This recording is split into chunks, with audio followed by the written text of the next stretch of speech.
Appreciate y'all chilling and politicking and paying attention because it's real vital. You heard me? Trench Talk TV. So that's what it's gonna sound like. It ain't gonna sound like nothing sugarcoated. It ain't gonna sound like what you want to hear. It's gonna be Trench Talk.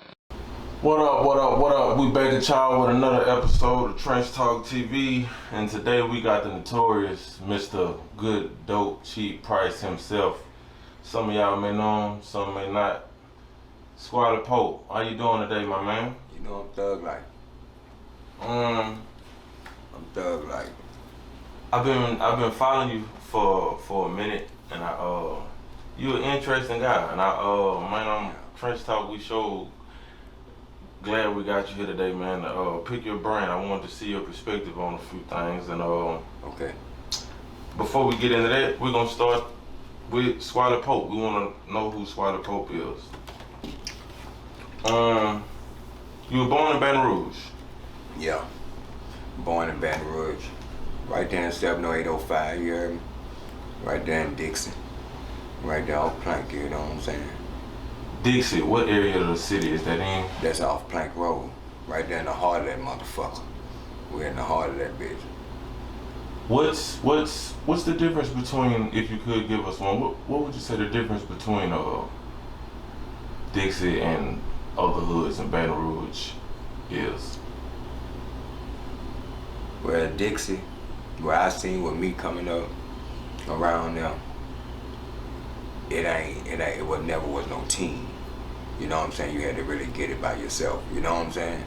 It's never was like South Baton Rouge niggas, Park niggas. You know what I'm saying?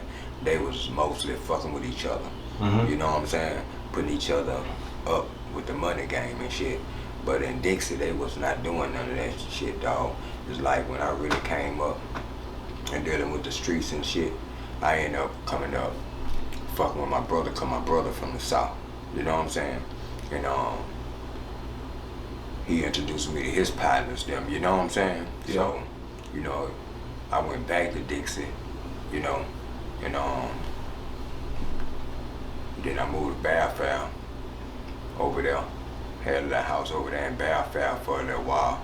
And then, you know, after that shit, I ended up going to prison from shooting a nigga. Alright, hold on. You're taking me too fast.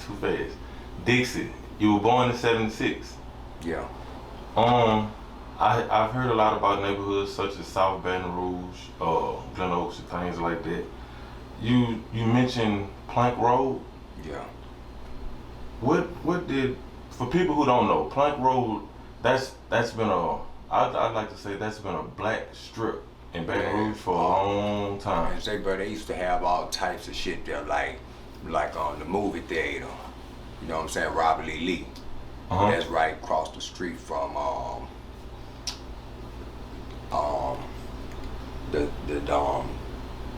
the food market down there, you know. Right there across the street from like super fresh shit right there. Got you. You know what I'm saying? And like they had all the stores on there, all the furniture stores. They had a lot of shit on there, dog. That bitch would be lit. You know what I'm saying? Like everything used to be open, you feel me? You know, but after a while they end up taking all that shit out the neighborhood, you know what I'm saying? They said the crime rate, but I don't, you know, it never with the crime rate everywhere. You know what I'm saying? Got you. How many siblings did you have? I got 6. Yeah, I got 4 sisters and 2 brothers. Where did you fall in line? I was the last one. They was already out of mom's house with kids and everything. Like my mama had me when she was like 39 or something like that. You know what I'm saying? Real late. You know what I'm saying? My daddy, shit.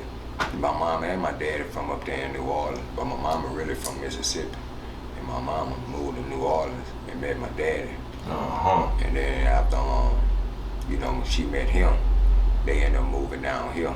That's when they had me. You know what I'm saying? Yeah, my daddy ended up taking my mama with 6 kids, you know what I'm saying? You know. How was it? So all you grew up all in the house, all y'all in the house together? No, they never was in the house with me because they was already gone. I got you. They was already, you know, like they up in their 60s and shit. You know what I'm saying? Mm-hmm. So I got nieces older than me. You know what I'm saying? Shit. So you had both parents growing up? Yeah, I had both parents growing up. Yeah, my dad and my mom. I grew up with my my dad and my mom. That's unique. You know, you have a lot of people. They have these inflated statistics. They like to say that you know, people who don't have both parents or something like that, those are the ones that tend to end up being called street guys or whatnot. Right. You actually didn't have.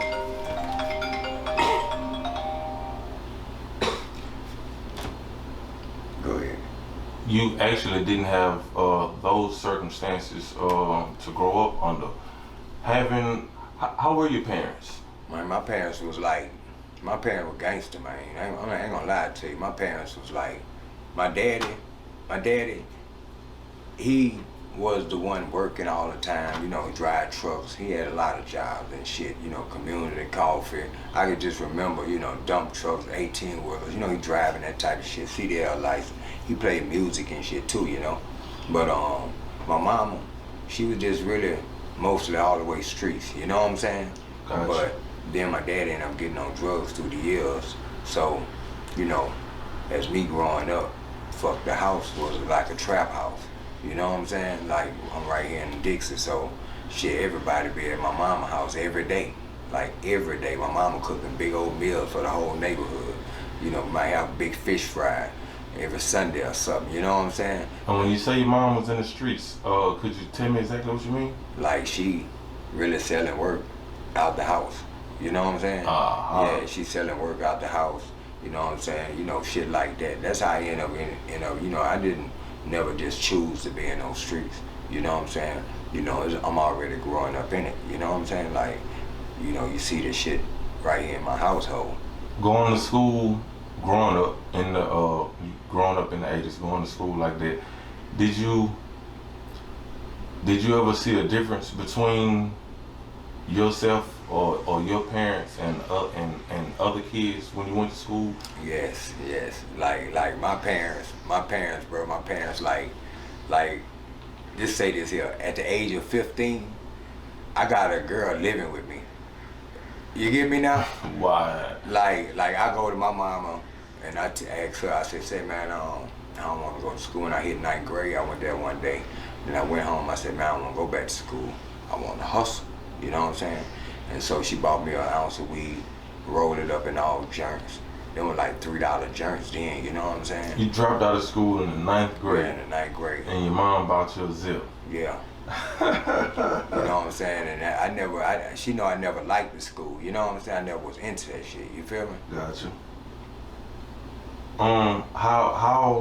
So you off the porch fairly young? Yeah. I'm already like 17. I got my own house. 16. I got my own place to stay around up in there. I'm already trapping out my own house down the street from my mom on Kilcut Street. You know what I'm saying? Got you.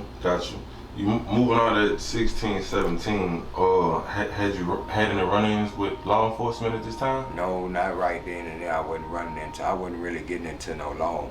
No, I never had drug charges and none of that shit. Only thing was dealing with me as females.